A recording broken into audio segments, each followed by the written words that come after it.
ਸਤਨਾਮ ਸ਼੍ਰੀ ਵਾਹਿਗੁਰੂ ਸਾਹਿਬ JIO.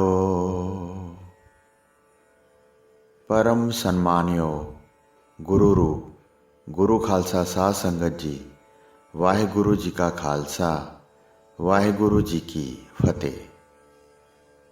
गुरु 10वें पातशाह एक वारी बचन कर रहे सन कि ਸਿੰਘੋ ਤੁਸੀਂ ही नहीं ਇੱਥੇ बैठे, गुप्त लोकां ਤੋਂ ਬੇਅੰਤ ਰੂਹਾਂ ਆ ਕੇ ਇੱਥੋਂ ਤੱਕ ਕਿ शिव जी, ब्रह्मा, विष्णु आदि जो मुख देवते हैं वो भी आके हरि दे जस नूं सरवण करते हैं, क्योंकि स्वर्ग लोकां विच यह चीज़ नहीं है, हरि दा जस नहीं है। ये तो इत्थे केवल मातलोक विच ही है।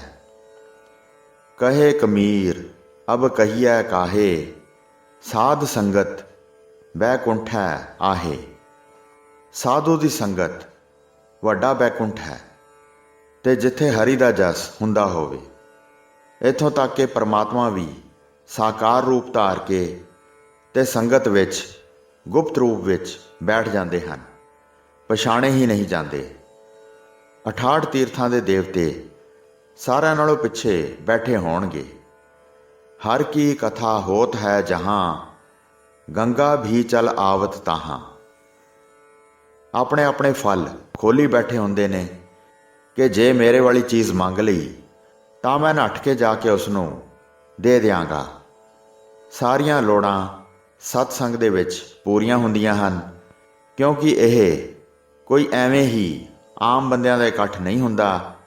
ਇੱਥੇ ਦੀ ਚਰਨ ਧੂੜ ਇੰਨੀ ਪਵਿੱਤਰ ਹੈ ਕਿ ਉਹ ਰੋਗ ਜੋ ਡਾਕਟਰਾਂ ਤੋਂ ਦੂਰ ਨਹੀਂ ਹੁੰਦੇ ਇੱਥੇ ਆ ਕੇ ਦੂਰ ਹੋ ਜਾਂਦੇ ਹਨ, ਕਿਉਂਕਿ ਹਰੀ ਦੇ ਪਿਆਰੇ ਵਾਹਿਗੁਰੂ ਨਾਲ ਜੁੜ ਕੇ ਇੱਥੇ ਬੈਠ ਕੇ हरि का जस करते हैं। सो गुरसिख कहन लगे, महाराज जी कदे दर्शन ही करवा दिओ। महाराज जी ने बचन कर दिता, सरब भूत आप वरतारा, सरब नैन आप पेखण हारा। हथ मारिया आसमान दे विच एकदम की देखते हैं कि रोशनी ही रोशनी होई पई है। बेअंत किस्म के देवते नज़र आने शुरू हो गए। ਤੇ ਇੰਨੇ ਨੂੰ ਇੱਕ ਰਾਜਾ ਆਇਆ, ਉਸਨੇ ਆ ਕੇ ਮੱਥਾ ਟੇਕਿਆ। ਦੇਵਤੇ ਇੱਧਰ ਉੱਧਰ ਹਿੱਲਣ ਲੱਗ ਗਏ। ਮਹਾਰਾਜ ਜੀ ਕਹਿੰਦੇ, ਭਾਈ ਜਲਦੀ ਕਿਉੜਾ ਖੁਸ਼ਬੂਆਂ ਆਦਿ ਛਿੜਕੋ ਤੇ ਜਲਦੀ ਲੈ ਕੇ ਆਓ। ਲੇਕਿਨ ਉਹ ਚਲੇ ਗਏ। ਸਿੱਖ ਕਹਿੰਦੇ, ਮਹਾਰਾਜ ਸੱਚੇ ਪਾਤਸ਼ਾਹ ਜੀ ਦਰਸ਼ਨ ਵੀ ਹੋਏ ਹਨ, ਪਰ ਫਿਰ ਕੀ ਗੱਲ ਹੈ, ਦੇਵਤੇ ਚਲੇ ਕਿਉਂ ਗਏ? ਮਹਾਰਾਜ ਜੀ ਕਹਿੰਦੇ, ਭਾਈ ਕਾਹਦਾ ਪਰਦਾ ਖਿਲਾਉਂਦੇ ਹੋ? ਇਸ ਰਾਜੇ ਨੇ 3 ਦਿਨ ਪਹਿਲਾਂ ਤੰਬਾਕੂ ਪੀਤਾ ਸੀ। ਉਸ ਤੰਬਾਕੂ ਦੀ ਦੁਰਗੰਧ ਇੰਨੀ ਬੁਰੀ ਹੈ ਕਿ ਦੇਵਤਾ ਸਹਿਣ ਨਹੀਂ ਕਰ ਸਕਦੇ। ਸੋ ਤੰਬਾਕੂ ਬਹੁਤ ਬੁਰੀ ਚੀਜ਼ ਹੈ।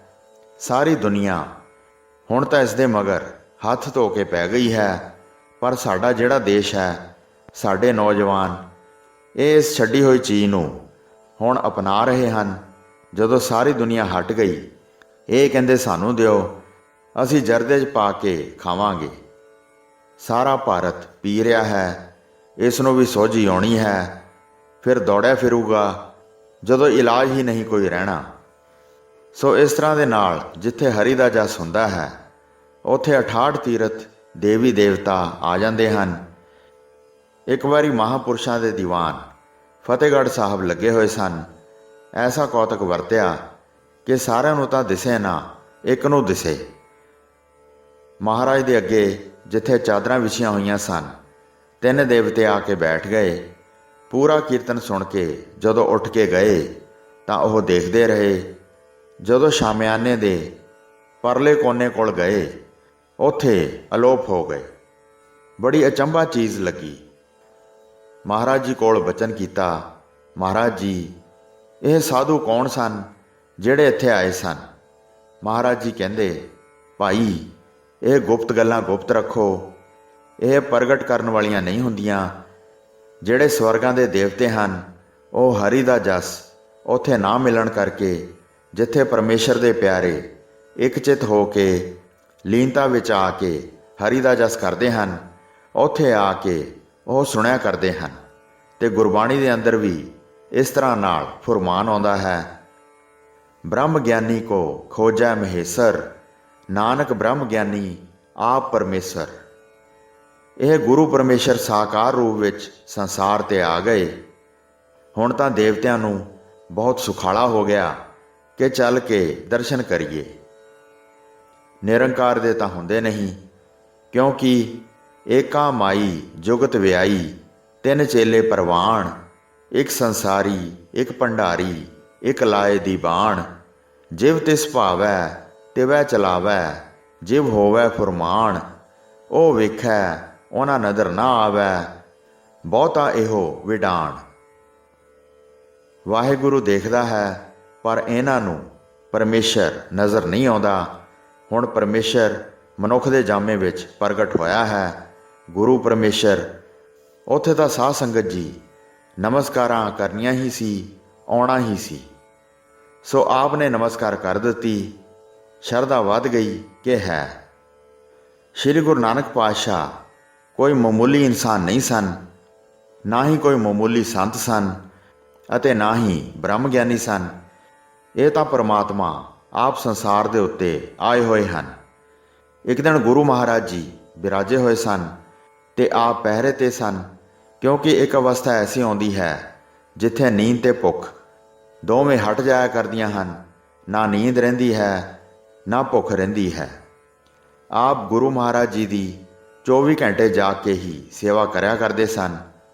ਤੇ ਅੱਜ ਕੀ ਦੇਖਦੇ ਹਨ ਕਿ ਇੱਕ ਬਹੁਤ ਸੁੰਦਰ ਬੀਬੀ ਸੂਹੇ ਬਸਤਰ ਪਹਿਨੇ ਹੋਈ ਬਹੁਤ ਸੁੰਦਰਤਾ ਦੇ ਨਾਲ ਝਾੜੂ ਦੇ ਰਹੀ ਹੈ ਤੇ ਹੈਰਾਨ ਹੋਏ ਕਿ ਇਹ ਅੰਮ੍ਰਿਤ ਵੇਲੇ ਇੰਨੇ ਸਾਜਰੇ ਸਵੇਰੇ ਕੌਣ ਆ ਗਿਆ ਹੈ। ਤੇ ਗੁਰੂ ਨਾਨਕ ਪਾਤਸ਼ਾਹ ਜੀ ਨੂੰ ਆਪ ਜੀ ਨੇ ਬੇਨਤੀ ਕੀਤੀ, ਪਾਤਸ਼ਾਹ ਜੀ, ਅੱਜ 2 ਵਜੇ ਅੰਮ੍ਰਿਤ ਵੇਲੇ ਇੱਕ ਲੜਕੀ ਆਈ, ਬਹੁਤ ਸੁੰਦਰ ਸੀ ਅਤੇ ਬਹੁਤ ਗਹਿਣੇ ਪਹਿਨੇ ਹੋਏ ਸਨ। ਪਾਤਸ਼ਾਹ ਜੀ, ਮੈਨੂੰ ਪਤਾ ਨਹੀਂ ਲੱਗ ਸਕਿਆ ਕਿ ਉਹ ਕੌਣ ਸੀ।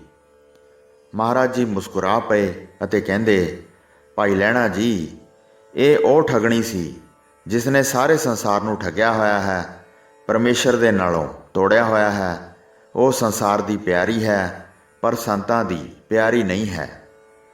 ਭਾਈ ਲਹਿਣਾ ਜੀ ਕਹਿੰਦੇ, ਮਹਾਰਾਜ ਜੀ, ਕੌਣ ਹੋਈ ਐਸੀ? ਮਹਾਰਾਜ ਜੀ ਕਹਿੰਦੇ, ਉਸ ਦਾ ਨਾਮ ਮਾਇਆ ਹੈ। ਉਸ ਨੂੰ ਮਾਇਆ ਕਹਿੰਦੇ ਹਨ। ਇਸ ਦੇ ਬਹੁਤ ਰੂਪ ਹਨ, ਇੱਕ ਰੂਪ ਨਹੀਂ ਹੈ, ਅਤੇ ਇਸ ਨੇ ਸਾਰੇ ਸੰਸਾਰ ਨੂੰ ਮੋਹਿਆ ਹੋਇਆ ਹੈ। ਭਾਈ ਲਹਿਣਾ ਜੀ ਕਹਿੰਦੇ, ਪਾਤਸ਼ਾਹ ਜੀ, ਮੈਂ ਤਾਂ ਪਹਿਲੀ ਵਾਰ ਇਹ ਗੱਲ ਸੁਣੀ ਹੈ ਕਿ ਇਹ ਕਿੰਨੇ ਰੂਪ ਬਦਲ ਲੈਂਦੀ ਹੈ। ਮਹਾਰਾਜ ਜੀ ਕਹਿਣ ਲੱਗੇ, ਇਹ ਜੜ ਵੀ ਬਣ ਜਾਂਦੀ ਹੈ, ਚੇਤਨ ਵੀ ਹੈ, ਸੂਖਸ਼ਮ ਵੀ ਹੈ ਤੇ ਅਗਿਆਨ ਵੀ ਹੈ।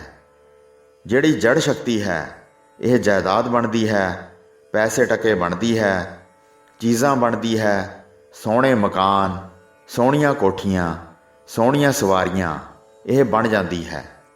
ਇਸ ਦੇ ਨਾਲ ਮੋਹ ਲੈਂਦੀ ਹੈ, ਬੰਦਗੀ ਨਹੀਂ ਕਰਨ ਦਿੰਦੀ। ਜਦੋਂ ਇਹ ਚੇਤਨ ਬਣਦੀ ਹੈ ਫਿਰ ਇਹ ਇਸਤਰੀ ਦੇ ਰੂਪ ਵਿੱਚ ਆਉਂਦੀ ਹੈ। ਫਿਰ ਕੀਤਾ ਕਰਾਇਆ ਸਾਰਾ ਮਿੱਟੀ 'ਚ ਰਲਾਉਣ ਵਾਸਤੇ ਤਿਆਰ ਰਹਿੰਦੀ ਹੈ ਅਤੇ ਮੋਹਦੀ ਹੈ। ਚੇਤਨ ਮਾਇਆ ਬੱਚੇ ਹੁੰਦੇ ਹਨ, ਰਿਸ਼ਤੇਦਾਰ ਹੁੰਦੇ ਹਨ, ਕੁਟੰਬ ਹੁੰਦਾ ਹੈ, ਮਿੱਤਰ ਦੋਸਤ ਹੁੰਦੇ ਹਨ। ਇਹ ਸਾਰੀ ਚੇਤਨ ਮਾਇਆ ਹੈ। ਇਹ ਵੀ ਪਰਮੇਸ਼ਰ ਵੱਲ ਨਹੀਂ ਜਾਣ ਦਿੰਦੀ, ਇਹ ਵੀ ਮੋਹ ਲਿਆ ਕਰਦੀ ਹੈ। ਤੀਸਰੀ ਹੋਇਆ ਕਰਦੀ ਹੈ ਰਿੱਧੀ ਸਿੱਧੀ ਸ਼ਕਤੀਆਂ। ਉਹਨਾਂ ਲਈ ਚਿੱਲੇ ਕੱਟਦਾ ਹੈ, ਸ਼ਬਦਾਂ ਦੇ ਅਭਿਆਸ ਕਰਦਾ ਹੈ ਕਿ ਮੇਰੇ ਵਿੱਚ ਸ਼ਕਤੀ ਆ ਜਾਵੇ, ਲੋਕ ਆਉਣ 'ਤੇ ਮੇਰੀ ਮਾਨਤਾ ਹੋਵੇ। ਮਹਾਰਾਜ ਜੀ ਕਹਿੰਦੇ ਹਨ, ਰਿੱਧ ਸਿੱਧ ਸਭ ਮੋਹ ਹੈ, ਨਾਮ ਨਾ ਵਸੈ ਮਨ ਆਏ। ਕਹਿੰਦੇ ਹਨ ਇੱਕ ਮਾਇਆ ਦਾ ਰੂਪ ਹੈ ਤੇ ਸਾਰਿਆਂ ਨਾਲੋਂ ਜਿਹੜਾ ਮਾਇਆ ਦਾ ਭੈੜਾ ਰੂਪ ਹੈ ਉਹ ਹੈ ਅਗਿਆਨ। ਅਗਿਆਨ ਉਸ ਨੂੰ ਕਹਿੰਦੇ ਹਨ ਕਿ ਹੁੰਦੀ ਚੀਜ਼ ਅਸਲੀ ਰੂਪ ਵਿੱਚ ਨਜ਼ਰ ਨਾ ਆਵੇ, ਨਕਲੀ ਵਿੱਚ ਨਜ਼ਰ ਆਵੇ। ਸੋ ਇਸ ਤਰ੍ਹਾਂ ਭਾਈ ਲਹਿਣਾ ਜੀ, ਇਹ ਮਿੱਤਰ ਨਹੀਂ ਹੈ, ਇਹ ਤਾਂ ਸਾਧੂਆਂ ਦੀ ਵੈਰਨ ਹੁੰਦੀ ਹੈ। ਨਾ ਕਹੋ ਕਾਟੀ ਕਾਨੋ ਕਾਟੀ, ਕਾਟ ਕੂਟ ਕੈ ਡਾਰੀ, ਕਹੋ ਕਬੀਰ ਸੰਤਨ ਕੀ ਬੈਰਨ, ਤੀਨ ਲੋਕ ਕੀ ਪਿਆਰੀ। ਕਬੀਰ ਸਾਹਿਬ ਫਰਮਾਉਂਦੇ ਹਨ, ਸੰਤ ਜਨਾਂ ਨੇ ਮਾਇਆ ਨੂੰ ਨੱਕ ਤੋਂ ਕੱਟ ਦਿੱਤਾ ਹੈ, ਚੰਗੀ ਤਰ੍ਹਾਂ ਕੱਟ ਕੇ ਪਰੇ ਸੁੱਟ ਦਿੱਤਾ ਹੈ। ਕਬੀਰ ਜੀ ਆਖਦੇ ਹਨ ਕਿ ਮਾਇਆ ਸੰਤਾਂ ਨਾਲ ਸਦਾ ਵੈਰ ਕਰਦੀ ਹੈ, ਕਿਉਂਕਿ ਉਹਨਾਂ ਦੇ ਆਤਮਿਕ ਜੀਵਨ ਉੱਤੇ ਚੋਟ ਕਰਨ ਦਾ ਸਦਾ ਯਤਨ ਕਰਦੀ ਹੈ, ਪਰ ਸਾਰੇ ਜਗਤ ਦੇ ਜੀਵ ਇਸ ਨਾਲ ਪਿਆਰ ਕਰਦੇ ਹਨ। ਸੋ ਗੁਰੂ ਸਾਹਿਬ ਕਹਿੰਦੇ ਹਨ, ਭਾਈ ਲਹਿਣਾ ਜੀ, ਇਹ ਜੋ ਮਾਇਆ ਦੱਸੀ ਹੈ, ਅਗਿਆਨ ਦੀ ਮਾਇਆ, ਰਿੱਧੀ ਸਿੱਧੀ ਦੀ ਮਾਇਆ ਤੇ ਇਸਤਰੀ ਦੀ ਮਾਇਆ ਤੇ ਬਾਕੀ ਜੜ ਮਾਇਆ, ਇਹ ਸਾਧੂਆਂ ਦੀ ਵੈਰਨ ਹੈ। ਇਸ ਨੂੰ ਸਾਧੂ ਨਹੀਂ ਚਾਹੁੰਦੇ ਹਨ। ਹੋਈਆਂ ਭੁੱਲਾਂ ਚੁੱਕਾਂ ਦੀ ਖਿਮਾ ਬਖਸ਼ਣੀ ਜੀ। ਵਾਹਿਗੁਰੂ ਜੀ ਕਾ ਖਾਲਸਾ, ਵਾਹਿਗੁਰੂ ਜੀ ਕੀ ਫਤਿਹ।